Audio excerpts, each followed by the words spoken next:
اب ایک اور چیز جس کی طرف ہمارا آنا ضروری ہے، وَالْأَنفُسُ وَلَنَبْلُوَنَّكُمْ بِشَيْءٍ مِّنَ الْخَوْفِ وَالْجُوعِ وَالنَّقْصٍ مِّنَ الْأَمْوَالِ وَالْأَنفُسِ، تمہاری جانیں لے کر بھی ہم تمہیں آزمائیں گے۔ ہم نے صحابہ کی جانیں لی، ان کو آزمایا، ہم نے نبیوں کی جانیں لی، ان کو آزمایا، ہم نے جنگوں میں بڑے بڑے صحابہ کو شہید کر کے ان کے گھر والوں بیوی بچوں کو آزمایا۔ مسلمانوں ہم تمہیں بھی آزمائیں گے۔ کبھی فیروز آباد کے لوگوں کی طرح پولیس کی گولیوں میں مارے جائیں گے، ہم ان کی جانیں لے کر آزمائیں گے۔ کبھی دلی کی سرزمین پر دنگے کی حالت میں لوگ مارے جائیں گے، ہم ان کی جانیں لے کر آزمائیں گے۔ کبھی کرونا وائرس نافذ کر کے ہم تمہاری جانیں لے کر تمہیں آزمائیں گے۔ دیکھیں میرا کون بندہ اتنی بڑی مصیبت میں میرا دربار پکڑتا ہے، مجھ سے فریاد کرتا ہے، صبر کرتا ہے یا نہیں کرتا ہے، یا میرا در چھوڑ کر کہیں اور سلامی ٹھوکنے لگتا ہے۔ ایسا تو نہیں، ان تمام مصیبتوں میں پریشان ہو کر وہ ویسی بولی بولنے لگے جیسے آج مولوی لوگ اپنی پریشانی سے بچنے کے لیے حکومت کے تلوے چاٹنے لگتے ہیں۔ حکومت کے تلوے جیسے آپ کا یہ کون ہے، زیدی، پورا نام ہماری زبان سے مت نکلوائیے، جس نے حضرت عائشہ رضی اللہ تعالیٰ عنہ کے خلاف ایک فلم بنائی، اس کی ڈائریکٹر خود بنا، حضرت عائشہ کو زانیہ قرار، ایک بدچلن عورت قرار دیا۔ میرے بھائیوں، ایسے آدمی ہیں جو حکومت کے تلوے چاٹنے لگتے ہیں، جیسے تسلیمہ نسرین ہے، مسلمان کلمہ پڑھ کر حکومت کے تلوے چاٹنے لگتی ہے، جیسے سلمان رشدی ہیں۔ اور اس زمانے میں بابری مسجد اور رام جنم بھومی کا فیصلہ ہو جانے کے بعد 5 ایکڑ زمین لینے کے لیے ہمارے مسلمانوں میں لکھنؤ کے کچھ مولوی بھی یوگی کے دربار میں جا کر بھیک مانگنے لگے، یہ 5 ایکڑ زمین ہمیں دے دو۔ میرے بھائیوں، ہم دیکھیں کہ تمہاری جانیں لے کر تم صبر کرتے ہو، میرا ہی دامن پکڑے رہتے ہو، یا مجھے چھوڑ کر غیروں کے تلوے چاٹتے ہو، حکومت کے تلوے چاٹتے ہو، ظالموں کے پاس جاتے ہو۔ ہم تمہارا امتحان لیں گے، ہم تمہیں آزمائیں گے، تمہارے چھوٹے چھوٹے بچوں کی جانیں بھی ہم لیں گے، لیکن جانوں میں کہ جانے کے بعد تم میرا ہی دامن پکڑتے ہو، مجھ سے ہی فریاد کرتے ہو، یا کہیں اور۔ دلی کی شاہین باغ کی اس عورت کو جرجیز سیلیوٹ کرتا ہے، سلام کرتا ہے، جس کا 4 مہینے کا بچہ سردی کھا کر مر جاتا ہے، اس کی تجہیز و تکفین ہوتی ہے، میڈیا والے اس سے پوچھتے ہیں یہ بچہ کیسے مرا؟ اس نے کہا ٹھنڈی میں پروٹیسٹ پہ بیٹھی تھی، سردی لگ گئی، مر گیا۔ اب کیا کرو گی؟ اس نے کہا میرے اور بھی بچے ہیں، ہم اپنے دیش کے سمویدھان کو بچانے کے لیے ان بچوں کو لے کے دوبارہ پھر پروٹیسٹ میں بیٹھیں گے، پھر ہم جائیں گے۔ ایسی عورتوں کو سلام پیش کرتا ہوں میرے پیارے ساتھیوں، ہم دیکھیں گے تمہارے چھوٹے چھوٹے بچوں کی جان لے کر کہ تم ہمارے ہی دروازے پر دستک دیتے ہو، یا میرا در چھوڑ کر زندے اور مردوں کے پاس چلے جاتے ہو۔ ہم آزمائیں گے تمہیں، ہم تمہارا امتحان لیں گے، ہر حال میں ہم تمہاری آزمائش کریں گے۔ وَلَنَبْلُوَنَّكُمْ بِشَيْءٍ مِّنَ الْخَوْفِ وَالْجُوعِ وَنَقْصٍ مِّنَ الْأَمْوَالِ وَالْأَنفُسِ وَالثَّمَرَاتِ، ہم تمہارے پھل فروٹ، کھیتی باڑی، اناج غلہ ہم برباد کر کے بھی آزمائیں گے۔ کبھی اتنی زور کا سیلاب لائیں گے تمہاری پوری کی پوری کھیتی برباد ہو جائے گی، کبھی ایسی بارش لائیں گے تمہارے کھیتوں کا سارا اناج تہس نہس ہو جائے گا۔ ہم دیکھیں گے کہ میرے بندے ان تمام مصیبتوں میں میرا ہی دامن دروازہ کھٹکھٹاتے ہیں، یا کہیں اور۔ اے محمد صلی اللہ علیہ وسلم، ان تمام مصیبتوں میں میرے جو بندے صبر کر لیں، میرے جو بندے خوشی خوشی ان مصیبتوں کو جھیل لیں اور اس امتحان میں پورے اتریں، وَبَشِّرِ الصَّابِرِينَ، میرے ان بندوں کو جنت کی بشارت دے دو، میرے ان کو جنت کی خوشخبری سنا دو، میرے ان بندوں کو جنت کی خوشخبری سنا دو۔ یہ لیجئے، تب جنت ملے گی۔ بھارت میں ہمیں جگہ ملے نہ ملے، لیکن اللہ کہہ رہا ہے ان مصیبتوں میں پورا اتر جاؤ گے تو ہم تمہیں جنت میں جگہ ضرور دیں گے۔ سوچئے، یہ آزمائش ہے ہمارے اوپر، آزمائش۔ نبیوں کو، رسولوں، سب کو آزمایا۔ ابراہیم علیہ السلام پر نظر ڈالو، ان کو آزمایا، اپنی بستی اور چھوڑتے ہیں، اپنا ملک عراق چھوڑتے ہیں، اپنی بستی چھوڑتے ہیں، اپنا ملک چھوڑتے ہیں، اپنی بیوی سارا کے ساتھ ملک شام میں داخل ہوتے ہیں۔ بادشاہ کی نظر سارا کے حسن و جمال پہ پڑتی ہے، وہ ان سے بدکاری کی نیت سے آگے بڑھتا ہے، ناکام ہوتا ہے۔ دوبارہ شیطان نے پھر بہکایا، پھر ناکام ہوتا ہے، تیسری بار بہکایا، ناکام ہوتا ہے۔ اس نے پھر دیکھ لیا یہ نیک آدمی ہے ابراہیم، ان کی بیوی پر ہم غلط نظر بھی نہیں ڈال سکتے، چھونا تو بہت دور کی بات۔ اس نے گفٹ دے دیا اپنی ایک خوبصورت حسین و جمیل لڑکی، بیٹی یا بہن یا کنیز، اس نے حضرت ابراہیم علیہ سارہ کو گفٹ کر دیا۔ حضرت سارہ نے اس خادمہ کو حضرت ابراہیم کو دے دیا۔ حضرت ابراہیم نے ان کو آزاد کر کے ان کو اپنی زوجیت میں اپنی بیوی بنا لیا۔ جانتے ہو جو اس بادشاہ نے، جس نے ابراہیم کی پہلی بیوی سارہ پر غلط نظر ڈالی، اس بادشاہ نے جو لڑکی ابراہیم علیہ السلام کو دی اس کا نام ہاجرہ تھا۔ اللہ نے اسی ہاجرہ سے حضرت ابراہیم کو ایک بیٹا دیا جو بیٹا اسماعیل کے نام سے جانا جاتا ہے۔ یہاں ہاجرہ سے بیٹا پیدا ہوتا ہے، ادھر حکم ہوتا ہے اپنی بیوی ہاجرہ کو اور بیٹے کو ایک بیابان جنگل میں چھوڑ دو۔ ابراہیم اپنی بیوی ہاجرہ کو لے کر میدان مینا میں جاتے ہیں۔ ابراہیم یہاں ہم کہاں گئے؟ یہاں تو دور دور تک درختوں کا پتہ نہیں ہے، چڑیوں کا پتہ نہیں ہے، دور دور تک آبادی کا پتہ نہیں ہے، ہم یہاں رہیں گے۔ ابراہیم نے کہا ہم نہیں، صرف تم یہاں اکیلی رہو گی۔ ابراہیم یہ کیا کہہ رہے ہو؟ جانے لگے میرے شوہر مجھے اس بیابان جنگل میں اکیلے چھوڑ کے جا رہے ہو؟ کوئی جواب نہیں دیتے۔ اپنے بیٹے اسماعیل کو زمین پر لٹاتی ہے، ابراہیم کا پیچھا کرتی ہے، پیچھے سے کرتا کھینچتی ہے۔ ابراہیم حق زوجیت میں کیا آپ نے مجھے نااہل پایا؟ کیا میں نے آپ کو کبھی شکایت کا موقع دیا؟ بیوی ہوں آپ کی، میں نے آپ کی خدمت میں، آپ کی سیوا میں کوئی کمی کی ہے؟ نہیں میری بیوی۔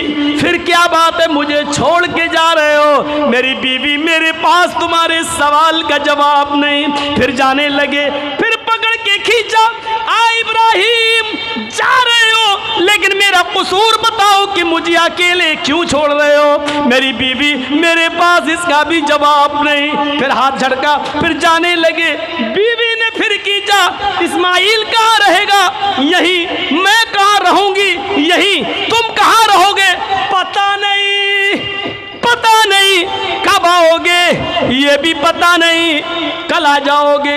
نہیں بیوی کب آؤ گے؟ ابراہیم ایک دن بھی لگ سکتا ہے، ایک ہفتہ بھی لگ سکتا ہے، ایک مہینہ بھی لگ سکتا ہے، ایک سال بھی لگ سکتا ہے، یہ بھی ہو سکتا ہے کہ نہ آؤں۔ بیوی میں یہاں اکیلی، جب بھی تم آؤ گے میں اپنی عزت و آبرو کو کیسے بچا پاؤں گی؟